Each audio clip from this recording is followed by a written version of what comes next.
खुनी हल्ला आणि जीवे मारण्याची धमकी दिल्याप्रकरणी आळंदी पोलीस ठाण्यात दाखल असलेल्या गुन्ह्यातील आरोपी संतोष वासुदेव गुंडरे याला राजगुरुनगर येथील जिल्हा आणि अतिरिक्त सत्र न्यायालयाने गुरुवारी ठरवले दोषी।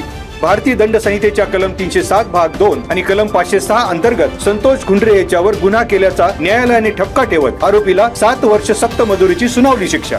जिल्हा आणि अतिरिक्त सत्र न्यायालयाचे न्यायाधीश A.S. सय्यद यांनी आरोपी संतोष गुंडरे याला ठोठावली शिक्षा। 2021 मध्ये घडली होती घटना।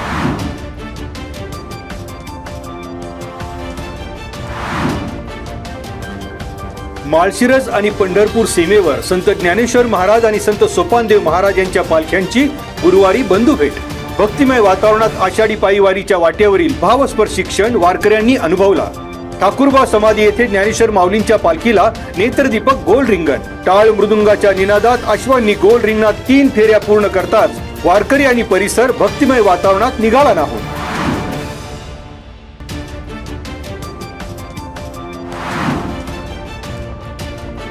स्टील आणि लोखंडी खिडकी दरवाजा कोटिंग मशीनच्या भट्टीमध्ये गॅस तयार होऊन भीषण स्फोटात 2 कामगार गंभीर जखमी।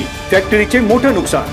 पुणे नाशिक बाह्यवळण मार्गालगत पोलेवाडी गावच्या हद्दीतील श्रीराम एंटरप्राइजेस या फॅक्टरीत दुपारी झाला स्फोटानंतर लागलेली आग विझवण्यासाठी राजगुरुनगर नगर परिषदेचे अग्निशमन दल घटनास्थळी। तक्रारदार नसल्याने खेड पोलीस ठाण्यात गुन्ह्याची नोंद नाही।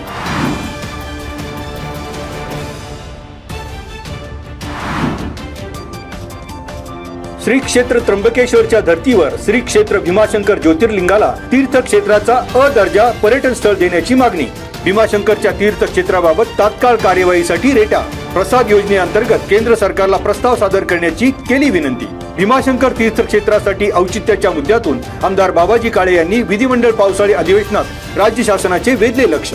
खेड तालुक्यातील अन्य धार्मिक स्थळांसह शिंगीचा डोंगर, शंभू महादेव मंदिर, गर्दू देवी मंदिर, सौरंग्या दत्त मंदिर, अंबिका मंदिर आदी मंदिरांना पर्यटन स्थळातून निधी मिळवण्यासाठी आमदार काळे आग्रही।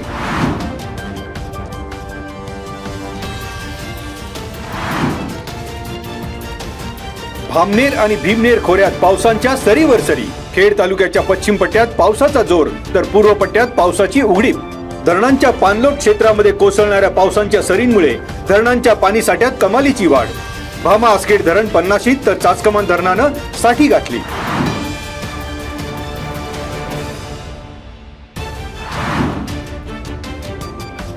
चाकण वाहतूक कोंडी आणि अपघातांविरोधात राजगुरुनगर वकील बार असोसिएशन उच्च न्यायालयात जनहित याचिका दाखल करणार।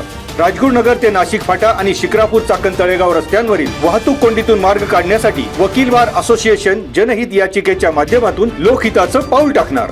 खेड बार असोसिएशनचे अध्यक्ष ॲडव्होकेट वैभव कर्वे यांची माहिती। नागरिक, अपघातग्रस्त, पीडित कुटुंबियांनी वकील संघटनेच्या जनहित याचिकेला बळ देण्यासाठी वाहतूक कोंडी विरोधात आवाज उठवण्याचंही ॲडव्होकेट कर्वे यांनी केले आवाहन।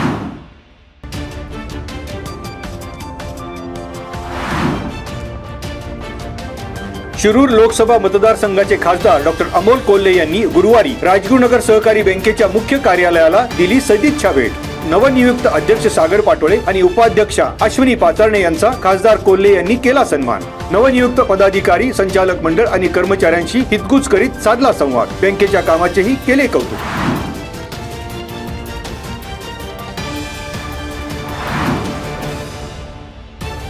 निघोजे येथील सिद्धकला इंडस्ट्रीज कंपनीच्या मॅनेजर आणि ठेकेदाराला 11 लाख रुपये द्या नाहीतर बघून घेण्याची भाषा करीत दिली धमकी। म्हाळुंगे MIDC पोलिसांनी कृष्णा जाधव याला ठोकल्या बेड्या। अमित कुमार पटेल, बलराम पटेल यांच्यावर गुन्हा। आरोपींनी कंपनीचे मॅनेजर राहुल साठे, फिर्यादी अमित वरुटे आणि ठेकेदार राहुल कंधरकर यांना पैशासाठी दिली होती धमकी।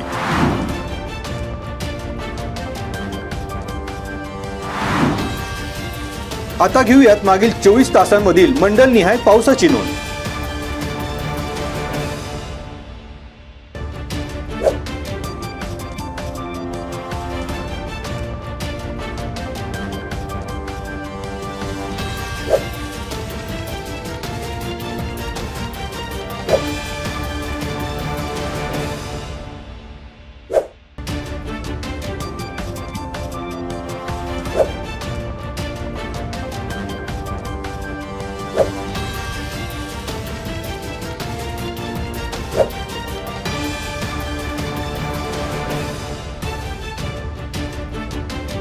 आता धरणांमधील पाणी साठ्यावर एक नजर।